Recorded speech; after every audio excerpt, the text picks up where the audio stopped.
Paz do Senhor, meus irmãos, passando aqui para trazer um vídeo abençoado para a sua vida. Eu não queria ficar sem gravar vídeo para vocês, por isso eu queria inaugurar essa série chamada Bora Conversar, onde vai ser vídeos num formato diferente. Nós vamos sentar aqui e vamos falar sem corte, tal.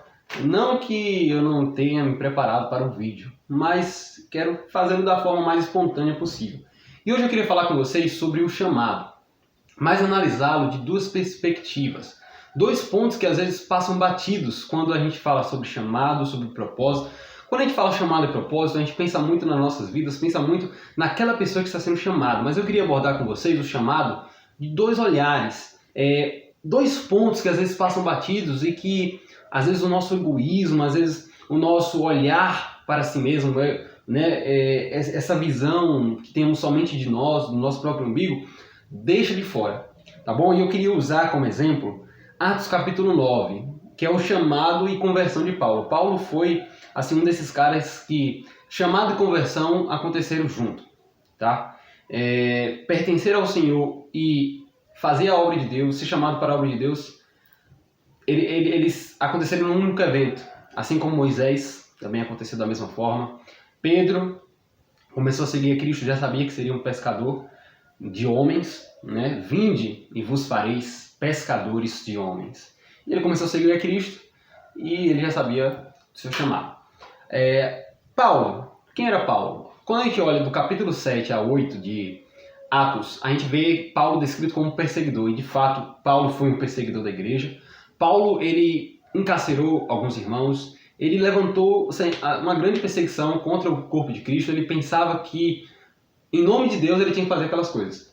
A gente pode falar disso em outros vídeos. Mas Paulo era esse cara que botava terror, que inclusive quando Deus encontra ele lá em Atos, capítulo 9, ele está indo numa dessas missões de perseguir a igreja do Senhor. Mas aí tem esse encontro fantástico e Deus aparece para ele e diz em visão que está vindo um homem aí chamado Ananias, que servia ao Senhor e iria orar por ele. E aí tá bom, e Deus vai falar com Ananias: Ananias, vai lá, casa de Saulo, ora por ele, tal. Ananias fala: não, peraí, Senhor, peraí. Deixa eu conversar um pouco com o Senhor para falar quem é esse camarada. Ananias parece que não sabia que Deus sabia quem era Paulo. Que Ananias parece que vai dar uma lição e Deus vai dizer assim: olha, Senhor, eu tenho escutado muito desse rapaz, ou seja, Senhor, toma cuidado com ele e tal.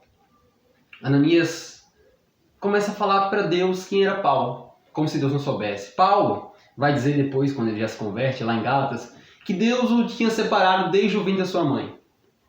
Então, Deus sabia muito bem quem era Paulo. Na verdade, Deus formou Paulo, Deus existia antes de Paulo, Deus é. Mas o que a gente consegue absorver disso aqui? Ananias sabia quem era Paulo, um cara ruim, um cara sanguinário, um cara perseguidor da igreja do próprio Senhor Jesus. E é aí que entra o primeiro ponto. Então Deus vira para Ananias e diz assim, verso 15 do capítulo 9: disse-lhe, porém, o Senhor: vai, porque este é para mim um vaso escolhido, para levar o meu nome diante dos gentios e dos reis e dos filhos de Israel. Em primeiro lugar, quando nós falamos sobre chamado, sobre o propósito do Senhor, nós temos que olhar, talvez não primeiramente para a pessoa que está sendo chamada, mas para a graça de Deus. Graça de Deus. Deus, ele pode fazer tudo sozinho. Deus, ele tem esse poder, essa capacidade. O mundo ele criou pela sua palavra. Deus tem todo o poder, toda a força, mas olha a graça de Deus. Ele escolhe homens e mulheres para realizar a obra que ele consegue fazer sozinho e sem ter o estresse, né? Por nossas fraquezas, por nossas debilidades, por nosso pecado. Mas ele prefere escolher homens e mulheres. Ele diz: vai, porque este é um vaso escolhido para mim. Em primeiro lugar, o chamado não fala diretamente sobre aquela pessoa, mas sobre a graça de Deus, de chamar homens. Muitas vezes a gente olha, foca no homem e se esquece de olhar para Deus que chamou aquele homem, pelo seu propósito e graça. Como o próprio Paulo diz em 2 Timóteo, capítulo 1, verso número 8: portanto, não se envergonhe do testemunho do nosso Senhor, nem de mim que sou um prisioneiro seu. Antes participa das aflições do Evangelho segundo o poder de Deus, que nos salvou e chamou com uma santa vocação, não segundo as nossas obras, ou seja, não é pelo que o cara fez, mas segundo o seu próprio propósito e graça, que nos foi dado em Cristo Jesus, antes dos tempos dos séculos. Deus chama homens e mulheres por causa da sua graça, por causa da sua misericórdia. Chamado tem a ver com isso.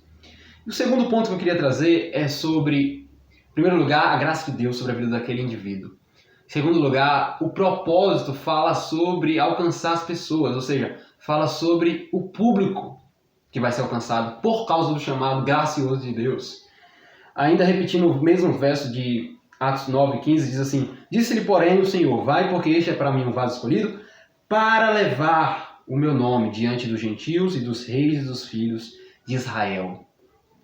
A gente foca às vezes no ser humano, a gente foca às vezes naquele indivíduo em si que foi chamado, esquecendo que o chamado não tem a ver com ele mesmo, não é um fim naquela própria pessoa, mas a finalidade de Deus é alcançar outras pessoas. É claro que Então Deus, será que ele só está nos usando aqueles que foram chamados? Será que Deus nem se preocupa com aquele que foi chamado, ele só está afim das... Não, Deus se preocupa com cada indivíduo. Seu propósito e graça, foi esse o motivo dele chamar Paulo. Ele demonstrou graça a Paulo. Porém, o chamado não morre na própria pessoa que foi chamada, mas aponta para aqueles que Deus quer alcançar através daquela pessoa. Então, a gente foca muitas vezes na pessoa que foi chamada e se esquece que Deus ama aqueles que estão ao redor. E às vezes a pessoa fala assim, não tenho chamado de ser pastor, não tenho chamado de estar à frente de um ministério, será que Deus se importa comigo? É justamente porque Deus se importa com você que Ele levantou homens e mulheres para cuidar da sua vida, para lhe ajudar na caminhada. Ele se preocupa com você. O que foi que Ele disse para Moisés quando Ele chamou Moisés? Moisés, estou te chamando para libertar o povo porque eu vi o clamor do meu povo e o seu sofrimento. Então Ele levantou Moisés e vai dizer, olha só Moisés. Mas Deus estava também interessado no povo. É por causa do clamor do povo que Deus levanta um homem chamado Moisés. Então, muitas vezes a gente fala sobre chamado e a gente aborda só o nosso umbigo, sendo que a gente esquece esses dois olhares, para Deus, da sua graça, para as pessoas, para o próximo, que é o amor que Ele quer demonstrar através da nossa vida, como instrumentos para alcançar a vida deles, tá bom? Estou trazendo esse quadro, bora conversar, que a gente vai falar da palavra de Deus de modo espontâneo e espero que Deus abençoe sua vida.